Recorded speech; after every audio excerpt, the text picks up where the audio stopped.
There we go. All right, welcome everybody. Tonight is going to be the Practicum and Apprenticeship Information session for the Alpaca and Albatross advanced classes. That's our React and our first ever Node class. Thank you everybody for joining. I wanted to introduce a couple of people here at the start. Albatross students, you're going to recognize Frank, awesome Frank mentor. He is on the call tonight. He's been very essential as we work on building together the Node and React combined into a Practicum. But that's a familiar face. Frank, do you want to say hello and or share anything else? Hello, hello, hello. That's all I'll say. Okay, perfect. Also on the call tonight, we've got John McGarvey. Those of you who are Alpaca students know John McGarvey, and he is our awesome mentor and has been extremely essential in both your Node curriculum for your current class. And he's also just an amazing resource and an amazing mentor. So John, if you want to say hello and anything else you might like to say. I'll just say hello. Okay, that sounds good. All you IT people a few words. And then, of course, we also have Lori, our program director, on. She's got her camera off right now, but she is on the call. And I just wanted to, oh, there we go. Hey, Lori. All right, perfect. I wanted you to be able to see faces and know names. Because the mixers that we'll be having over the coming month and a half while you're wrapping up your class, you will likely see me for a fair amount of them, but you also might see any of these faces to help just facilitate and kind of give you some discussion points so that way the conversation doesn't lag and you get to know each other a little bit better. All right, any preliminary questions that anybody has that we need to address, or should we go ahead and dive right in?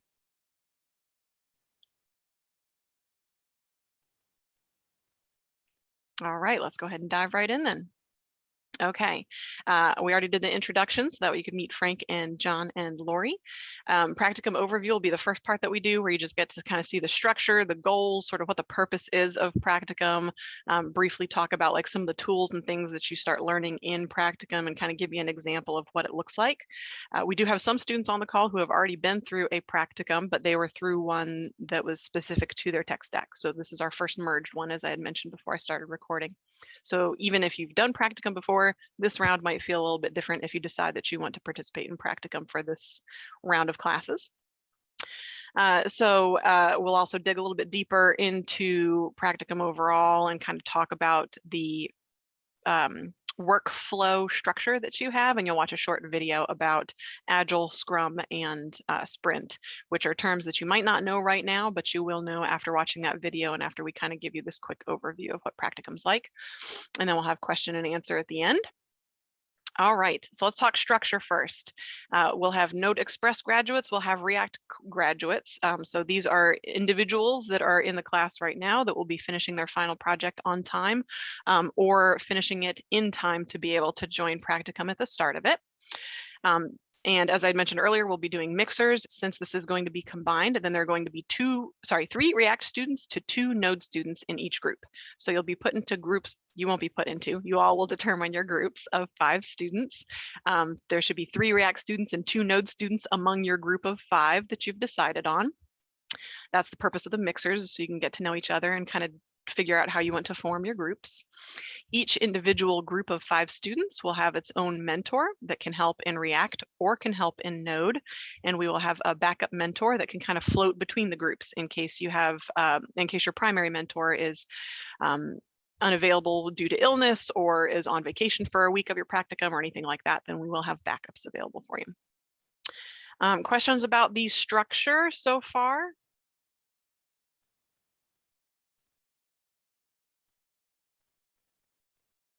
And the overall number of groups that we have will be determined on how many people are completing the course in time and intending to participate in Practicum, of course. So how many groups we have total might be different than the 4 that you see on the screen. Okay, so let's talk primary goals. The reason that we do a Practicum at the end of your advanced classes is because we want you to be able to build on your skills. Did you have a question, Mohammed? No. Okay, Sorry. all right. I just wanted to double check. That's okay, no problem. I just want to make sure anybody that had a question didn't miss the opportunity. We want you to build on the skills that you learned in your advanced class, but we also want you to kind of be thinking outside the box. So a lot of your builds that you're doing as you're working through your curriculum is, here's this sort of out of the box structured item, and you kind of follow along with steps or follow along with the tutorial to build it. Node students, you'll have the opportunity of building something unique that you dream up yourself for your final project. React students, you're building the to-do list, you're building the blog app. So the project gives you a chance to be able to step into something that isn't canned straight out of a box. Here, follow these steps. So you can kind of really take what you've learned in class and actually put it to use in a different way than what you were written out told what to do. So that's one of our primary things, is to be able to build on your learning. Another really big part of the Practicum purpose is to be able to work cooperatively and collaboratively with each other. Some of you have been in an advanced class before, might have been in a Practicum before. Some of you might have worked on projects on the side in jobs or with friends or anything like that. So this gives you a chance to be able to work cooperatively if it's new to you. And even if it's not new to you, then it lets you kind of sharpen those skills. It can be really tricky for new coders when they're learning how to work with multiple people all touching the very same code base, and how to build what you need to build without inadvertently screwing something up for somebody else that's working on another section of the code.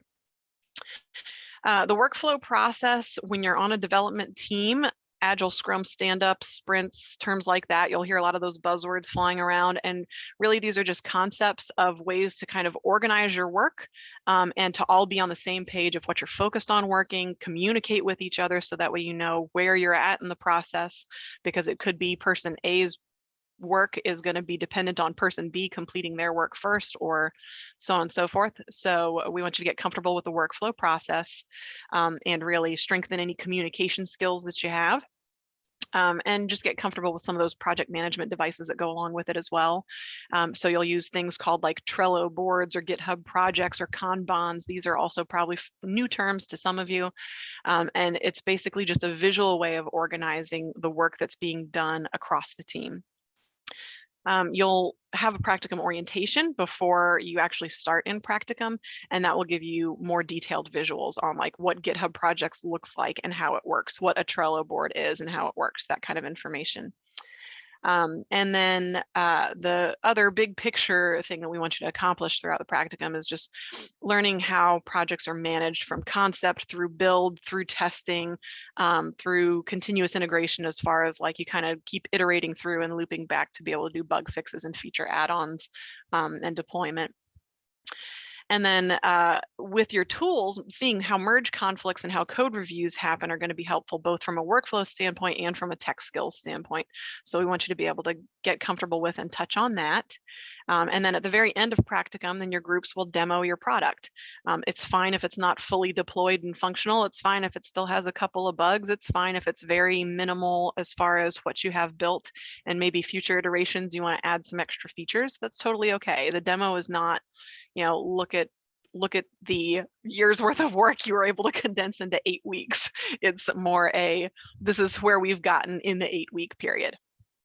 So don't stress about the demo, but it's just a way to be able to share how hard you've been working throughout the Practicum process and give you a little bit of experience about presenting. We had that skillet a couple of weeks ago on presenting, so it just gives you some experience with that, about presenting your work to other individuals, whether they're tech savvy or not. And as you see, the secondary goal down there is build and deploy an app. So whether or not that actually comes to fruition at the end is a secondary goal. The main things we want you to focus on are the workflow, are the process, are the collaboration, communication, the soft skills that go with working on a team, all of that kind of stuff.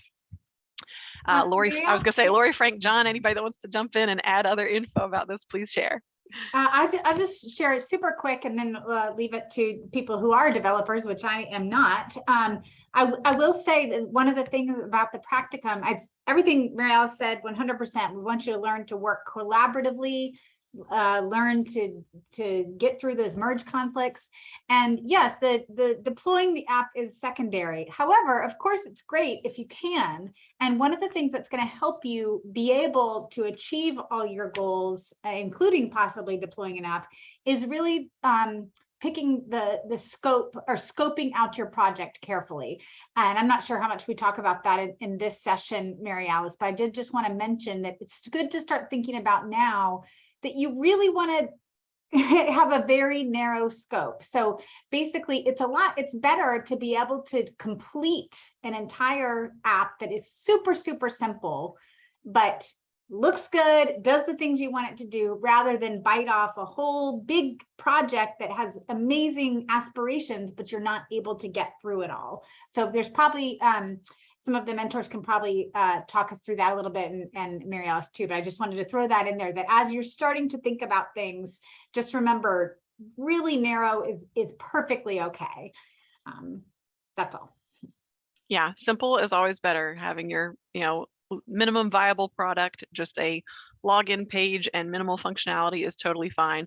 A lot of students have high hopes of building like a copycat Facebook, or I don't even know, a copycat whatever kind of app that's already out there, that's some huge giant, and that would be really awesome, but you only have 8 weeks, and so that would not be realistic for an 8-week time period. So yes, what Lori was saying about scope, definitely keep that in mind. It kind of touches on it a little bit later on when we're talking about Agile, as far as iterating through, you kind of prioritize and say, okay, let's just get a single hello world page working. Okay, now let's build on that single hello world page and maybe have a login page, or, kind of start small and build little structures onto it. You can always put more things in at the end if you accomplish everything that you wanted to in your simple plan, but you can't always magically get 6 things done that you wanted to get done in the last week or 2 before a deadline that you had high hopes of having done at the end of your project. Frank or John, was there anything that you wanted to add of value to those topics? Just like you said, the scope, and Lori said is vital. There always could be stretch goals, things that will be nice, if everything else, completed, on time or ahead of time. But the most important thing is getting something, like you said, that is professional looking, that an app that kind of serves a purpose, and something that you have some passion for as a group, and also something you can build on. So even though the practicum is only 8 weeks, there's nothing to say that you can't continue working on afterwards. So if you have a good base for the functionality, there should be other ideas that, oh, it'd be nice to do this, or oh, it'd be nice to do that. Have that as stretch goals, after the 8 weeks. Hey, we can work on it as a team afterwards if we all have time, or even individually.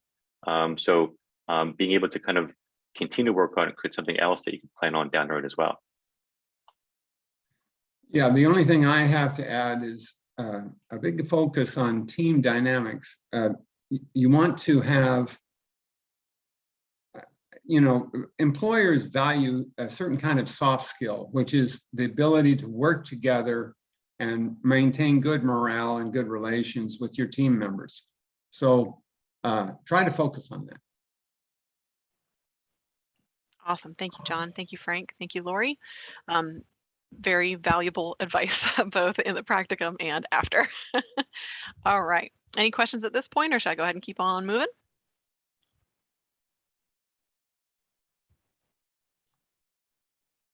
Okay. All right. A lot of students wonder, like, how is it going to be different from their regular class? So similar to class is going to be the time commitment. I've been checking in with our React and Ruby on Rails practicum students that are currently in the process of their individual practica, whatever the word is for that.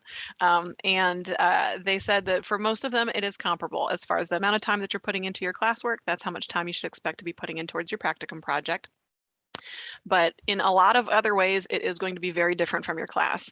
So the lessons are less structured. We're going to watch a video in a little bit about Agile, Scrum, and Sprint. And sprints are where you have a 2-week block of time, or a predefined block of time. In our case, in the practicum, it's going to be 2 weeks, where you're going to focus on just one very tiny specific feature, or one very specific aspect of whatever project or app that you're building.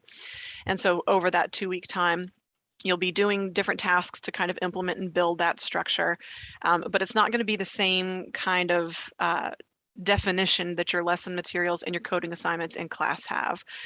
It might be like a work on this particular concept or this particular skill over the next 2 weeks while you're focusing on that one particular feature for your project.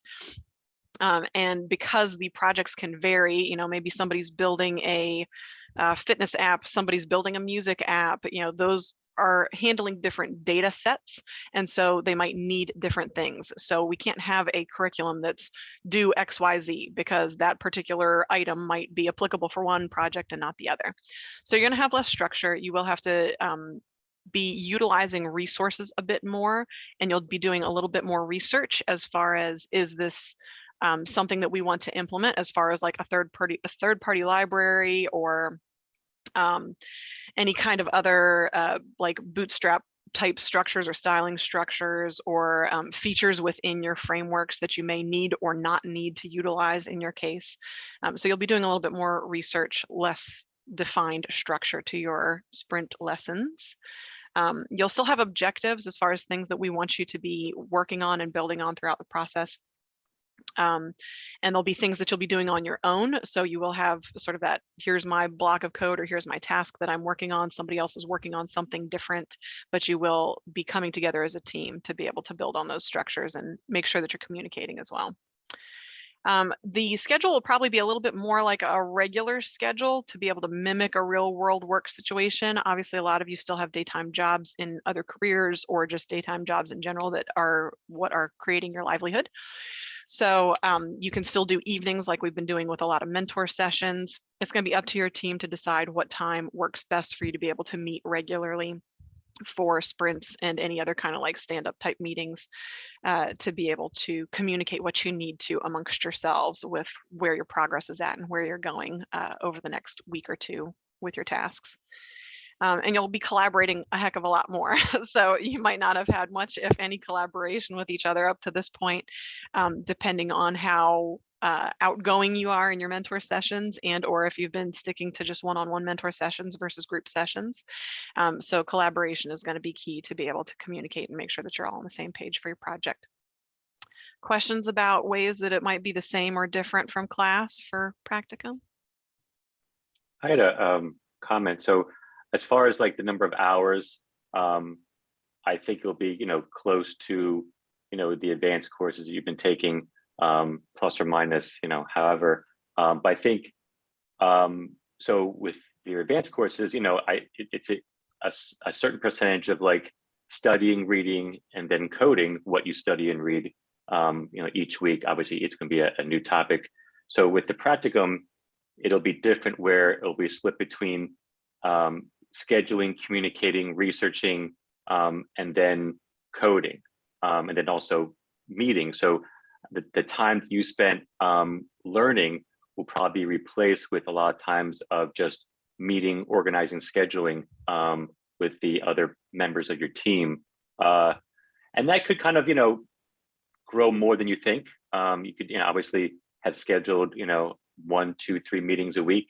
And then towards the end of that project, it has to end up being like almost a daily meeting to make sure everything's where you think it should be before completion and deployment. But I think the critical part, apart from the coding, will be just being accountable in being able to communicate on what you have to communicate and when, and the actual being available for your team members. So obviously, when you're doing the advanced courses, you can, pop in any mentor session, whenever mentors are available, you just pop in, you do it, but still obviously just on your own. But since you'll be working in a group, you'll be accountable for certain things, and you'll have to meet with members of your group at certain times during the week. So being more accountable on when you're available and when you meet will be, I think, the most critical part. Yep, absolutely. Yeah, I'm glad you brought up about how the ratios will change, and you might even see some changes or fluctuations to those ratios of how your time is spent between research, coding, meetings, planning. You might see that change from week to week while you're in Practicum. Obviously, the first several weeks, you're probably going to be pretty heavy on getting your planning and kind of get comfortable with your tools. And so you'll have more sort of meeting researching time and maybe a little bit less coding. But then as you get your feet under you and get comfortable with sort of that workflow and get a good communication system built within your team, then you might have weeks where you're sliding more and focusing more heavily on the coding part, with research dabbled in as you're getting your code to work. And then, pivot back at the end of your sprint to say, okay, let's take a look at the last 2 weeks. How did this go? What do we need to revise? What do we need to revisit and change? So things might change as far as how your time is portioned out among the tasks that you'll do too. Awesome. Any questions so far? I have a question. Yeah. Maybe you went over this already and I just missed it, or you're about to go over this, but I assume that the teams are going to be picked out by you guys and kind of, set Nope. up, or do we have Actually, to find our you own? all get to pick your team members. Yeah. Yikes. In the past several, that's why we're having the mixers. Don't worry, and we will cover this more in depth at the very Well, end. it's just nobody really talks or wants to meet. Like everybody Yep. seems pretty busy. Hence so why the mixers.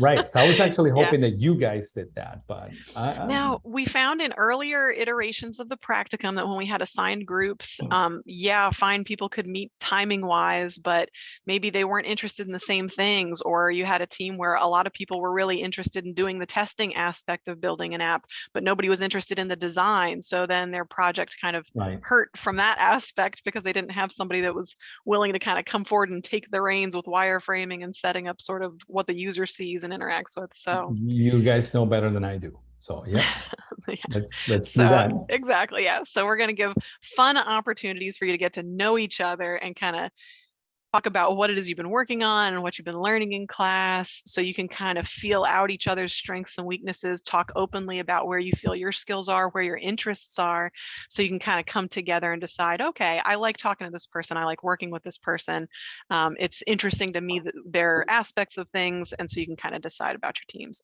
You have plenty of time to do this. Your class doesn't end until, when was it? It's like early October, right? So Right. you've got 4 or 5 weeks to be able to have multiple mixer sessions that you can attend to meet each other.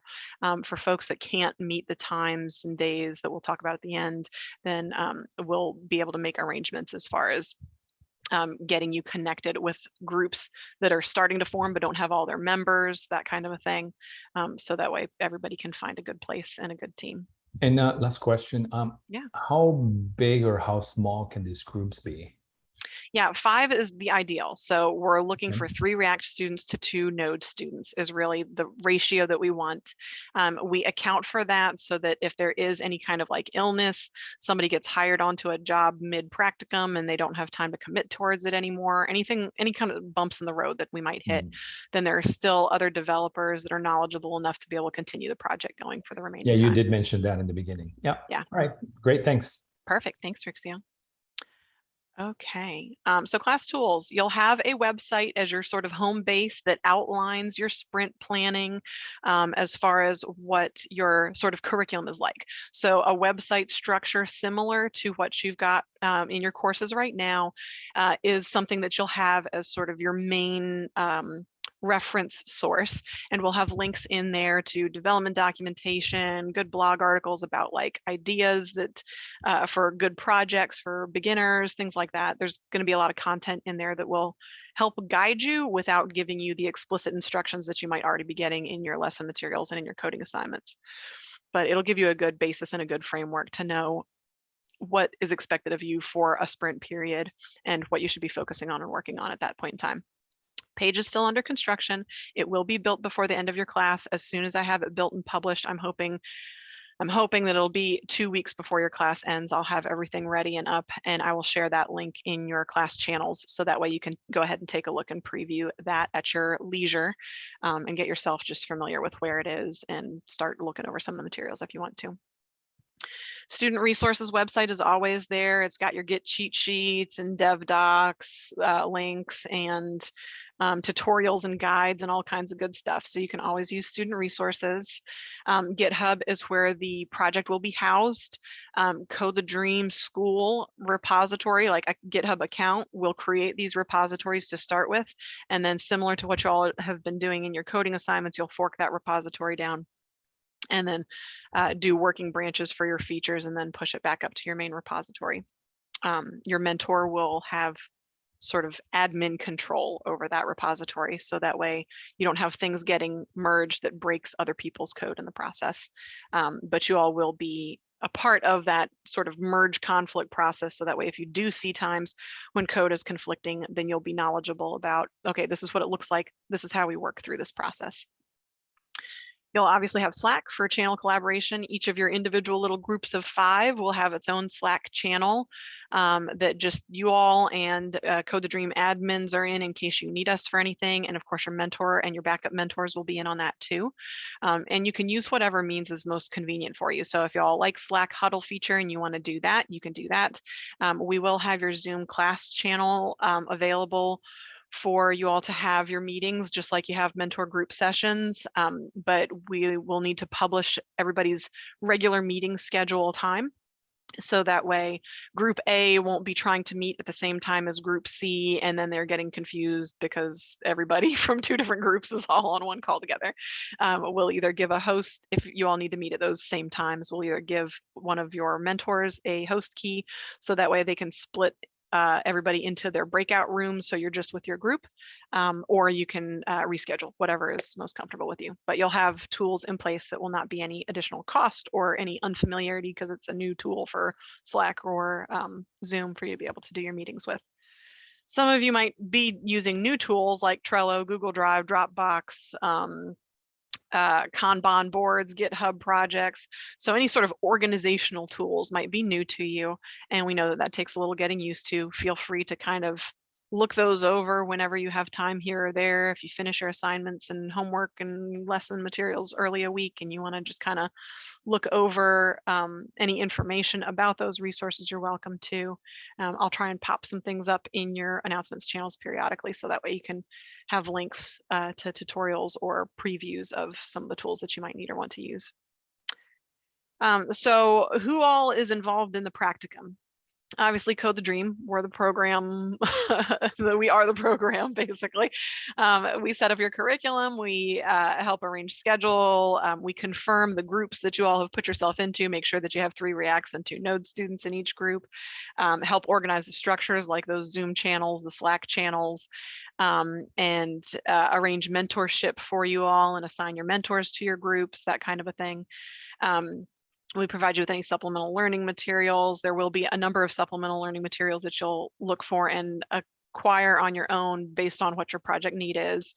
But we do have a lot of sort of starter stuff as references for you in the beginning.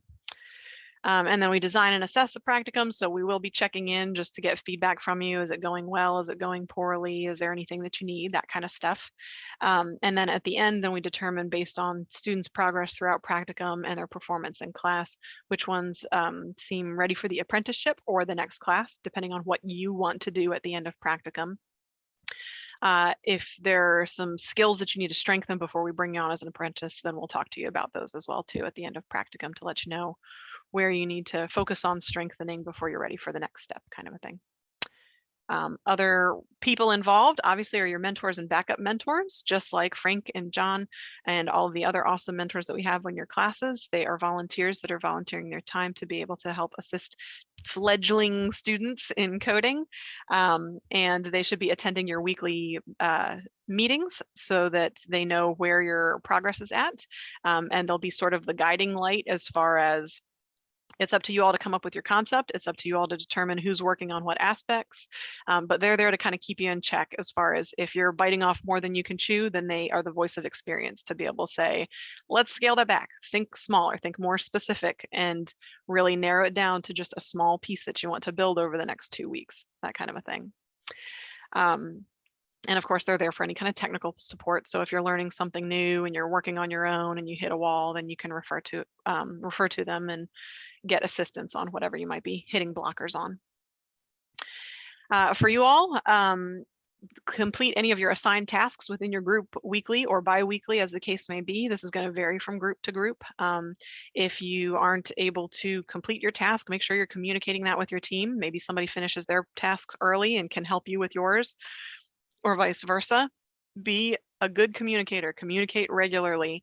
If you're sick, let people know that you're sick. If you're going to be out of the country, if you're going on vacation, if you've got a sick family member that's taking up any of your free time, anything like that, please communicate that with your peers. You don't have to, be explicit with, I was throwing up for 5 hours last night, but you do need to say, I'm really feeling poorly today. I hope to feel better tomorrow. Just wanted to let you all know. So communicate regularly, be supportive of each other, help recognize each other's strengths, and be constructive and respectful when you're recognizing any weaknesses and encouraging others to strengthen those areas. So we really expect you to have the same kind of culture and attitude that you've been having in class as far as lifting each other up instead of having any kind of conflict or headbutting. Obviously, it happens. Small group settings, you can't avoid a group situation where you won't occasionally step on somebody's toes, whether you mean to or not. But just be respectful and be professional and work through those. If you need any kind of mediation to help work through them, your mentors are here. Lori and I are here. So just reach out to us. And really just kind of consider your practicum as sort of a dress rehearsal for the apprenticeship or for a junior level developer job. The kind of collaboration that you'll be doing is going to be very similar to what you'll experience in apprenticeship and in entry-level positions. So now's a great time to practice and hone those soft skills that Frank and Lori and John were talking about earlier, as far as being communicative with your team. Questions about roles and expectations and, sort of the players in our practicum and who does what?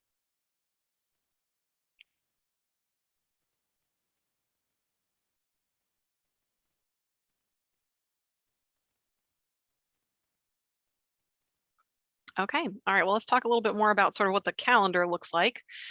So we talked Agile, Sprint, and Scrum were some words you heard me mention multiple times at the start of this call. So Agile is an iterative approach to project management. It's where you work in small, manageable increments of work. So you focus just on one small piece, like just getting a login page presentable and functional in the most minimum of they put in a username, they put in a password, they hit login, and it takes them to a page. The page it takes them to doesn't even have to be built yet. So you can just focus on really small increments of work. Once they are functional and good to go, then you proceed on to the next task. It's a way to kind of keep momentum going and to not get burnt out. Sometimes if you're like, I'm going to lose 300 pounds over the next year, that's really ridiculous. I'm going to lose 30 pounds over the next year. Then throughout the year, you're like, well, am I getting any closer? Am I not getting any closer? It's a way to kind of just sort of keep momentum going over that time frame and not lose sight of the big picture, but at the same time, you're able to just work in small, manageable pieces. I had a manager one time that had said, how do you eat an elephant one bite at a time? And so that's very much sort of the concept that you want to work with through practicum, is just take little bites and eventually the whole big thing will be done. So sprints in our practicum are going to be 2-week periods, but that time frame can fluctuate depending on your team that you're actually working with in a real world setting. And it's where you focus on a specific feature of the product. So let's just get, the landing page functioning right now and make sure that it has the minimum basic information that a user needs to see when they hit a landing page, that kind of a thing. Scrum are short daily meetings where you're just sort of consolidating what you've worked on, what your progress is with it, if you have any blockers that are getting in your way, and then sort of what your next steps are. And that's just a good way to be able to communicate and make sure that everybody understands what percentage, what progress a person's having within their task, since it's very likely that your task might depend on somebody else's and vice versa. All right, so I've got a fun little video here that better describes this than I just did. So I'm going to mute, let you watch this video for a little bit, and we'll talk about Agile, Sprint, and Scrum in case anybody has any questions after. Everybody hear that okay? So you're a project manager. Maybe you've been doing it for years, or maybe you woke up one day and realized that you'd somehow fallen into the project manager role without even intending to. By now, you've probably come across one of project managers' favorite buzzwords, Agile. It's a term that's thrown around all the time in the world of project management. Regardless of how many years you've been at the job, you may still be wondering, what on earth is Agile project management? and that's exactly what I'm going to explain. When people talk about an agile project management methodology, what they're usually describing is a flexible, iterative design and build process. Okay, that's great, but what does that mean? Agile projects are characterized by a series of tasks that are conceived, executed, and adapted as a situation demands rather than a pre-planned process. Being agile helps teams respond to unpredictability through incremental, iterative work processes. Let's take a look at an example. A chef wants to make the world's best agile burger, but they know the only way of making that burger is to get insights from customers on what that burger should be. The requirements are pretty flexible, and the chef wants to use short feedback loops with customers to quickly iterate on the burger and make it awesome. So the chef and their team collaborate together to make the first burger. This is the first product iteration. The chef has delivered some value but needs feedback so they can iterate on the product and deliver more value next time. So as a way of testing and learning, the chef shares it with the customer, and the customer gives it a 5 out of 10. They get the feedback that the burger is okay, but adding bacon would make it better. So the chef works with the team to make another burger and adds bacon. This is the second iteration of the product. The customer gives it a 6 out of 10. So the chef has delivered more value than the last time, but they need to keep iterating so they can get to the world's best burger. The chef continues to create iterations of the burger, testing with customers, learning from them how to improve the product, and then iterating on the recipe to progressively add more value. Over more iterations, cheese, mushrooms, and pickles are added to iterate on the burger, and customer satisfaction goes up with it. The burger becomes the world's best agile burger. Through an iterative process, the product increases in value as it becomes more aligned to what customers really want. An agile project management process is very much like the chef. It requires project teams to cycle through a process of planning, executing, and evaluating as they go along. Other project management methods usually assume that factors influencing the project are predictable, meaning that the majority of the planning happens before the projects begin. Agile, however, emphasizes adaptability to changing situations, as well as adequate and ongoing communication among the project team and between them and the client. Because of Agile's iterative nature, it reduces risk and allows for a better end product if unexpected events occur. The project will have intervals with designated goals and tasks, and once that period of time comes to an end, the team will meet, evaluate, and reassess what needs to happen to move the project forward to success. Agile methodologies are great to use in dynamic environments where there's potential for changing or evolving requirements, such as software and game development. So to wrap things up, an agile project is flexible and doesn't require all the planning to occur at the beginning of the project. The product solution evolves throughout the life cycle of the project as the team reviews and realigns as necessary, making agile projects more likely to end in success. Do you have any tips and tricks for running agile projects? Let us know in the comments down below. We'd love to hear from you. Okay, so that kind of gives you an idea as far as a visualization of, you don't have to have all of the answers at the beginning, just kind of start small and build from week to week. But you do want to have, a little bit of a big picture in mind as far as what you want to build. So the reason that we are doing the mixers is so that you can get to know each other, because since they're going to be React and Node students on each of the teams, you might only know your React peers if we were to just dump you all in together, and we don't want that happening. We want you to be able to kind of build those group structures ahead of time, and if time allows, even start sort of brainstorming about maybe what kind of project you want to build. Things of that nature. Definitely discuss as far as like availability for when's going to be good meeting times, and sort of get all that housekeeping clerical stuff out of the way, so that way you can hit the ground running when your practicum starts on October 17th. Yeah, Monday, October 17th. So you will have about a week and a half between when your class ends on October 4th and when your practicum starts on October 17th, but we want you to be able to have some breathing room because your classwork is going to be keeping you busy. Any kind of preliminary sort of structural stuff that you're doing in advance of the practicum will keep you busy. So we didn't want to have it, you turn in your finals and then boom, next day you're doing practicum. So that being said, we want you all to be able to meet each other. So we're going to have every Tuesday and Thursday. Those were the most popular days from the polls that I had in Slack earlier this past week. I wanted to poll you all to find out about times. So I'm going to go ahead and present a poll. If everybody could just kind of vote on it for me, so that way you can say what time you'd like those Tuesday, Thursday sessions to be. And there's also a question on there if you will never be able to make a Tuesday or Thursday, or it'll be really rare that you'd be able to make a Tuesday or Thursday night mixer, then just mark yes, so that way I can keep it notated and follow up with you to make sure that you are getting exposure to classmates and to students from the other class from what you're in, so you can be on a team of folks that you're going to be able to work with. So I'm going to go ahead and launch this poll now. Go ahead and answer. Just throw a thumbs up reaction once you've answered, so that way I know you've got it. Actually, no, sorry, I forgot, it counts it for me. So once I see that most or everybody's responded, then we'll be able to go from there. This is my first time ever using a poll. Thanks, guys. This is exciting, a Zoom poll. Learn something new every day.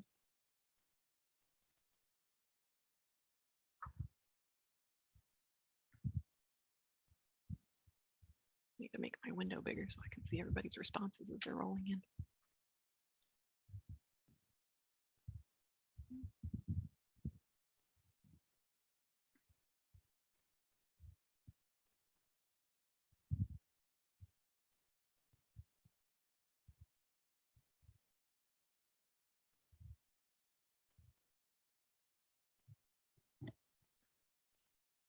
Okay, I'm assuming we have everybody because I've got just, I think 2 or 3 folks that haven't responded, which I think would account for like myself and Lori and John and Frank. But all the students should have all those kinds of things in there. Yeah, that's perfectly fine, Rixio. Thank you for letting me know. Actually, I think the class you're doing might be done by then. I'll double check the calendar. Either way, you'll be good to go. I don't have Wednesday, unfortunately, Vaidehi. Tuesday and Thursday were the most popular days. So the times would just be on Tuesday, Thursday. If there are folks that can't make Tuesday, Thursdays at any point, and it's up to you how many of these you want to attend, but I would say trying to attend one of the 2 every week will be helpful because it'll get you exposure to classmates and peers in the other class. But if you have ones where like Tuesday and Thursday will never work for you, then like I said, just let me know as far as like day, and I'll throw some extras in there to be able to kind of get folks introduced to each other. Yeah, especially Tuesday, because you know in the apprentice we have like the weekly cafe, we have all these things going on. Yes, yeah, Tuesdays are busy days for apprentices, that's for sure. Yeah. But like any other day, like Monday or Wednesday, like Friday is also okay with me. How are weekends for you, Vaidehi, in case Yeah. Okay, perfect. All right. Yeah, I might throw a weekend one in here or there, so that way people wouldn't necessarily have like work conflicts on that day and they'd be able to join in. Thank you. Okay. All right, it looks like the winning time with 53% of respondents answering is going to be 8 p.m. So there'll be 8 p.m. on Tuesdays and Thursdays. And I'll put all this information out in your class channels as well too, just so that way you're aware. Plan on any Tuesday or Thursday at 8 p.m. We'll have sort of a standing channel. You can come on nights that you can make it, and nights that you can't make it, that's okay too. But I would encourage trying to attend like at least 3 or 4 so you can get to know each other and kind of start forming your groups that way. Oh, sorry, 8 p.m. Eastern. Thank you, Rixio. Sorry. Like time zone centric here. I always think in terms of my time. 8 p.m. Eastern. So it would be 7 p.m. Central and 6 p.m. Mountain and 5 p.m. Pacific. There we go. All right. Whew. All right. All right, Perry, thank you for letting me know. I'll keep you and Vaidehi especially in mind, and find times with you all to kind of sync up with some folks that are looking for team members and or have extra mixers on weekends to be able to account for anybody that that can't do Tuesdays and Thursday nights. Okay, so what are these mixers going to be like? They're going to last about 30-45 minutes. Either myself or another staff member or mentor will be on the call to be able to facilitate and rather MC.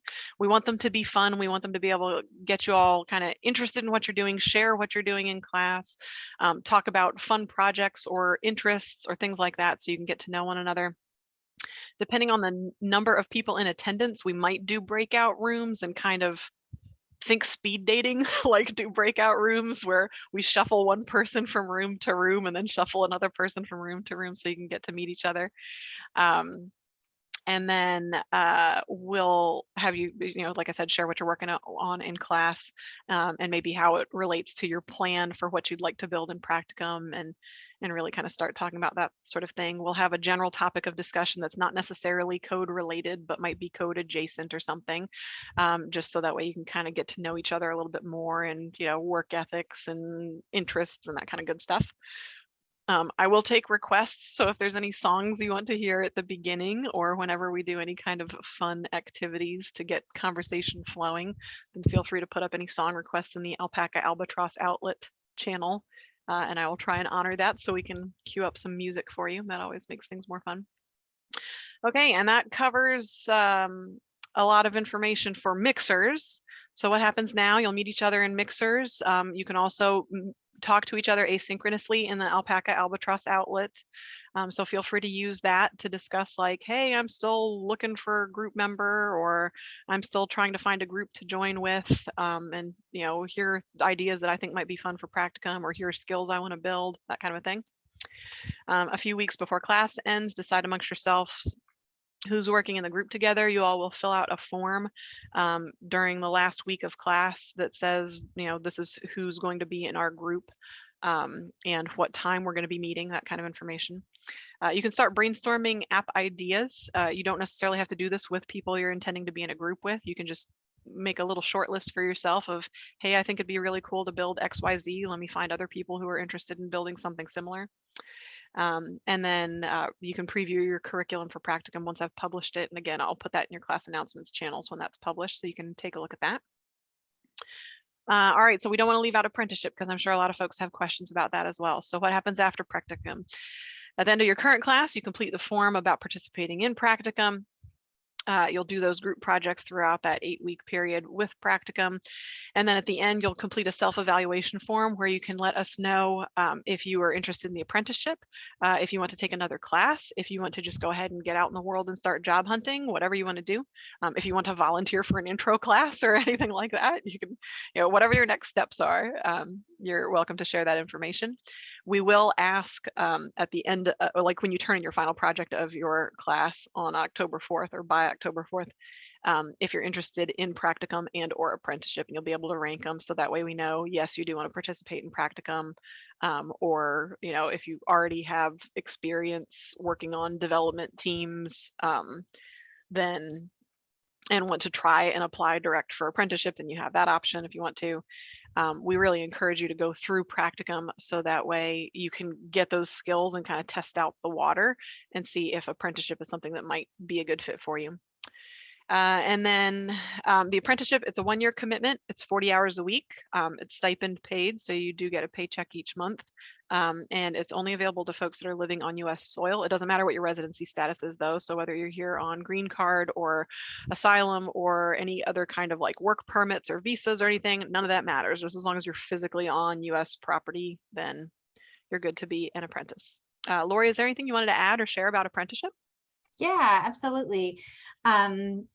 Yeah, and currently the apprenticeship, like Mary Alice said, the apprenticeship is a stipended program. So it's not a W-2 employer-employee thing. It's a W-9 stipend for the moment. And yeah, it is a 1-year commitment is what we say generally, but we ask for a firm commitment of 9 months because we are a full-featured dev shop ourselves, and so we have commitments to clients as well, and it's really hard if people are sort of coming and going too frequently. So that's why it's a very firm commitment of I can get to that W-2 versus W-9 question in a second. But a very firm commitment of the 9 months, and then but you can stay with Code the Dream as an apprentice for up to 2 years. And I guess I just wanted to reiterate that it is a small stipend right now. It's just $2,000 a month and $2,500 a month if you live in high cost areas like San Francisco. So we recognize that this is very little money. It's not enough. But I do want to just emphasize that what I think some of the benefits are we've seen people come through who maybe have other experiences and had the opportunity to actually get a developer job instead of taking the apprenticeship. But what we've seen as those individuals have actually accepted the apprenticeship, they come out of the apprenticeship with more confidence, more skills, and are able to get a much higher paying job after that. So we think it's a really good path. And it is true that there's not always enough spots open, but there often are. And so we really want to encourage people to keep the apprenticeship as part of your Code the Dream path. Even though we know it doesn't pay enough, but we really do think, and it's because it's this intense learning experience. When you come out, you're going to have those skills that you need to really get a super, super job. The difference, but to answer the question in the chat, the difference W-2 versus W-9, I probably shouldn't have used those terms. A W-2, it's the tax forms that you fill out. If you are, employed by a company, salaried, you would be getting, or, an hourly wage, you're getting a W-2 form when it comes to tax time. A W-9 is a little bit more flexible because it's a more like a contract or a stipend, and it doesn't have the same requirements, both as the requirements that it sometimes requires to become hired, or it can be just a little bit more flexible. So hopefully that helps. Did that answer your question, Dior?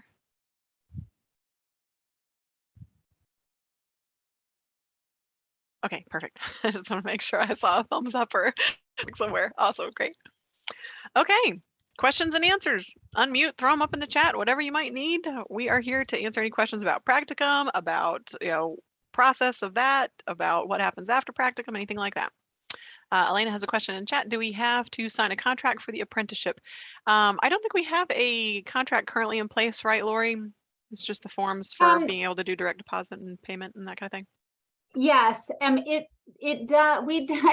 not sure where we're at right now, but we do ask people to make at least a 9-month commitment. We're not gonna sue you if you don't do that, but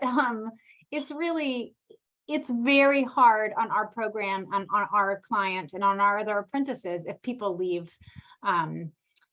sooner than that. So yeah. She had mentioned, Lori, that we've got it as 6 to 12 months somewhere on the website, so we'll just need to update that. Yeah, thank you for that. If you have the particular page where you saw that, if you don't mind sharing it, that'd be great, because I thought I fixed that. We have so much information on so many different pages. It's always easy to overlook one of them. Thank that's for sure. Yeah, but that's really good to know. Thank you. Let's see here. She Rose was asking about, an acceptable Practicum project rubric or list of required features that we should consider. Yeah, we will have links for ideas for projects that we'll be sharing in your class announcements channel, and it'll definitely be on the early weeks of the curriculum for the Practicum, so that way you can take a look at those. In general, you want to start kind of Googling around for React Node projects for beginners, or portfolio building projects in React Node for beginners is a good place to start, just to be able to kind of see what the variety is that's out there. As far as requirements, it's really a pretty open book. We've had some students that use open source directories for fitness apps. We've had folks that have done almost like a mock chat app sort of a thing. So there's a lot of different concepts that are out there, and it's kind of the sky's the limit. You obviously will need to be building it in React and Node. Each of your groups need to be building it in React and Node, but there might be some additional tools that would make sense for your project, or that you all collectively decide, hey, let's see how this plays into it. I don't know enough about Node to have much value in this particular concept, but Frank and John could probably chime in as far as oh yeah, maybe you want to use Vue as part of it when you build, or something along those lines. Anyway, So yeah, as far as required features, it's up to you all to determine like what your project is and what gets built. You'll definitely be using all of the skills that you learn in your Node and React classes individually, but you'll be using them collectively together. So hopefully that answers your question, Shiroz. Let me know if there's still confusion about that. And then, okay, if we're not sure if we'll be done with the class in time for the practicum, is it still okay to come to the mixers? Yes, absolutely. Definitely still come to the mixers because you may learn from other students, you may connect with another friend and network. So yes, come to the mixers whether or not you think you'll be a part of practicum. After practicum is when we join backend course for people who want to go full stack. Yes, yeah, let me take a look at my timeline real quick. So your all's practicum is going to run from October 17th to December 16th is when you'll wrap up. And then January 4th is when the next Node and React class starts. Oh, if you're wanting to take Ruby on Rails, Eric, you were wanting to take the Ruby on Rails class next, or you were wanting to take Node next? Forgive me if you're already in Node. I have had so many students' names flying through my head right now. Yeah, so you'll be able to take Node at the end of practicum if you want to do that. If you'd rather skip your practicum for your class this time around and just go straight from React into the Node class that starts October 12th, you have that option. So it's up to you. If you want to do React class, Node class, then do a practicum, you can. If you want to do React and then a practicum and then Node and then a practicum, you can. If you want to do the reverse and do Node and then React and practicum, or Node practicum, React practicum, you can. This sounds very confusing, but let me know if you have any questions. You can either do practicum, a class, at the end of your current classes is what I'm trying to get at. Just one note about that is that the point though is that we want you to, the practicum is a essential part of the course, whether you do it after the Node class or after the React class. We pretty much require it before the apprenticeship, and it's really important that you do that before, you know, looking for jobs too, because that's going to give you that group experience. Yeah, it'll give you an edge over other applicants who may be coming straight out of a boot camp into a job. They'll be like, oh, well, I've already worked on a team. I know how this flow goes. So it can be really beneficial. Other questions out there? Oh, when is the practicum project due? Thank you. So December 16th is sorry, I always have to look at a calendar. December 16th is a Friday. So you all will finish your group work probably that Friday, Saturday, or Sunday, depending on what your all's arrangements are like for how you're going to be working together. And then Tuesday, December 20th is when you'll do your demo presentations of your practicum projects. So at the very, very latest, it would be due for your presentation on Tuesday, the 20th of December. Other questions out there?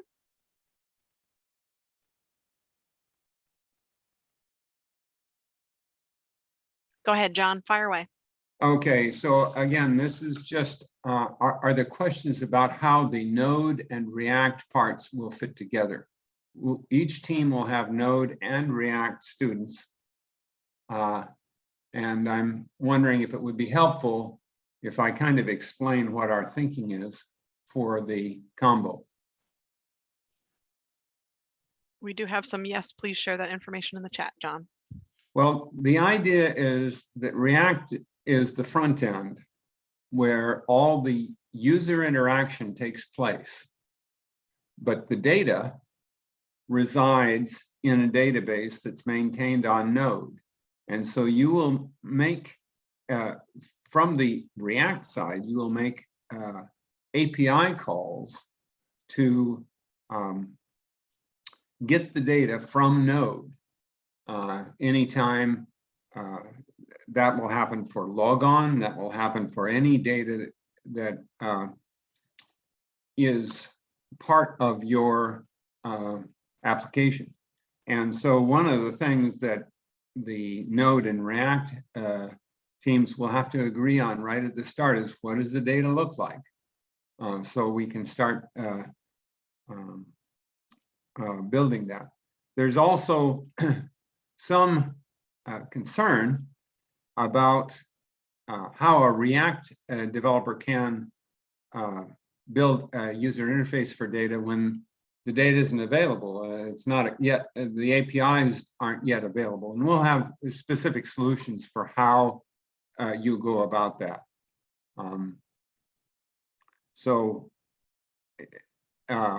But it is, the idea is that you do make API calls, remote API calls from the React part to call into the APIs provided in the Node part. Does anybody have questions about the information John just shared? To give kind of a real world example, it would be like your group would decide at the beginning, are you going to have different structured users? Are you going to have like an admin user and then sort of subsequent end users if you have like somebody that's organizing a group for individuals, or is it going to be sort of an open free for all like social media is, where everybody just creates their own account and they can interact with any other user that they want to, and no user is higher structured than another, that kind of a thing. So hopefully that kind of helps give an idea. So yeah, just like John said, I'll just pick it back off of what he said. So that's why it's so critical for these mixers at the beginning, before the practicum officially starts in October, is to kind of obviously try to form your groups beforehand, and also think and brainstorm of possible ideas, and even come to a conclusion possibly of the app you want to build even before the practicum starts. Not that you actually have to, but it would be beneficial, because there'll be a lot of things that'll have to be done in those initial 2 weeks, and what the app does, its functionality, what do you want to look like, what are the screens going to be, those will determine the database schema. So it's not necessarily just the people on the Node side, on the backend side, that will determine, well, what's going to be my tables, what's going to be my fields, what's going to be stored in my fields, how am I going to get that data. It's also going to be the people that are in the front end part of the team, the React people. I'll say, okay, well, here's how I want the screens to look. Here's what data I want to display. Here's what forms I want the users to be able to use to create or update data. You're going to have to work together as a team, obviously, to figure out, okay, this is what it's going to do. Here's the functionality, and that's going to help propagate over the database schema. So the front end and the back end are going to have to work together, especially, as very importantly at the very beginning, or even before, to determine, well, what that database schema is going to be built like, and that's going to be determined, well, what the API is going to be, as far as being able to retrieve data, update data, and all that good stuff, from what you've learned in the React course, when doing API calls for your final project, and also if you're taking the Node course on how to build out your API.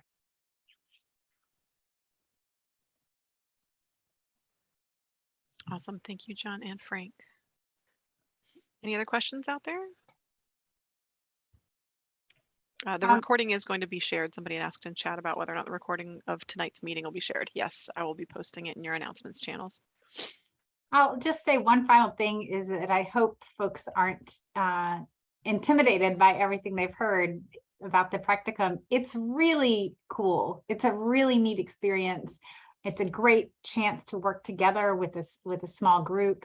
And I don't know, I felt like I was sensing some apprehension, like, oh, it feels nervous to go to the, maybe go to the mixers, or like have to find your group, or but it's a really great time to get to work together with we know that you're all working for the same goal, to become developers, to get a great job as a developer, and this is a really fun step in a way to get there, and you'll be building a real app. So it's great, and I hope that everybody has a really great time with it. Agreed. All right. Well, thanks everybody. Like I said, I'll stick around if there's any other questions. Otherwise, have a great night, and we'll see you Tuesday at 8 p.m. Eastern for our first mixer. There'll be information in your class channels about that within the week.